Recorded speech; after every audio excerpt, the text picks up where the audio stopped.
In this lesson, we're going to look at how to determine the Lewis structure of a compound. Before we can look at how to determine the Lewis structure, we first have to look at some features of covalent bonds.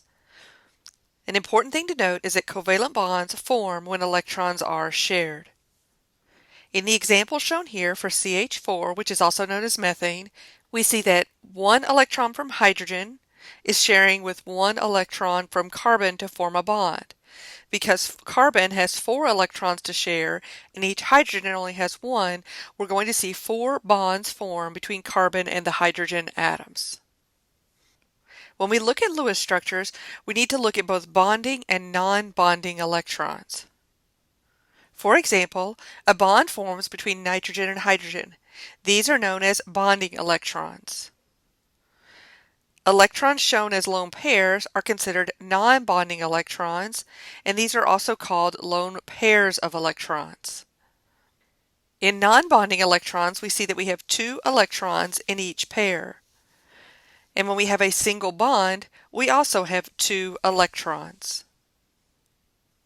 When we look at a double bond, such as in CO2, we have 2 lines that represent 4 electrons being shared between carbon and oxygen.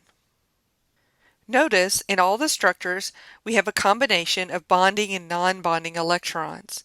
And this is going to be important as we move forward in looking at the geometry or the three-dimensional shape of molecules. Let's look in more detail at one example with CCl4, also known as carbon tetrachloride. When a molecule forms with covalent bonds, we're going to see that the electrons are going to be shared so that each atom has an octet, or 8 electrons around it. That octet is important because it gives stability to a molecule.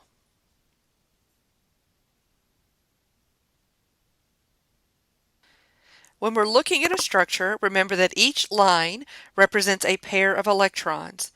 So each bond between carbon and chlorine has 2 electrons, and in that we have a total of 8 electrons around the carbon. Notice that we're only looking at those electrons that are associated with the carbon atom, and what we see is that there are 8 electrons around carbon. It doesn't matter that the electrons are being shared, it just matters that carbon has 8 electrons around it because it has 4 bonds, each which represent a pair of electrons.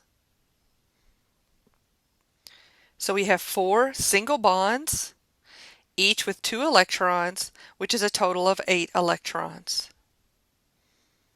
When we look at chlorine, we see that it forms a bond to carbon, which gives us 2 electrons associated with chlorine. And we see 3 non-bonding pairs of electrons, or 3 lone pairs of electrons, which gives us a total of 8. So 2 bonding and 6 non-bonding.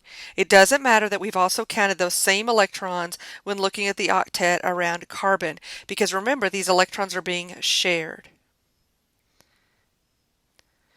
If we look at each chlorine, we see that each of the chlorine atoms has 8 electrons. We see that all 5 atoms, the 4 chlorines and the carbon, all have 8 electrons around them. It doesn't matter whether they're bonding or non-bonding electrons or some combination, as long as each atom has 8, because that octet gives stability to the molecule. As a result of atoms sharing electrons so that everyone gets 8 electrons around it, we will see that carbon will always form 4 bonds. Carbon typically does not see lone pairs of electrons used to get its octet. So we can see some combination of bonds in that they total 4. So we can have 4 single bonds. We can have 2 double bonds, or 2 single bonds and a double bond, or a single bond and a triple bond. Regardless of what combination it is, each of these drawings represents a carbon with 4 bonds. And as a result, that gives 8 electrons around each carbon atom in a molecule.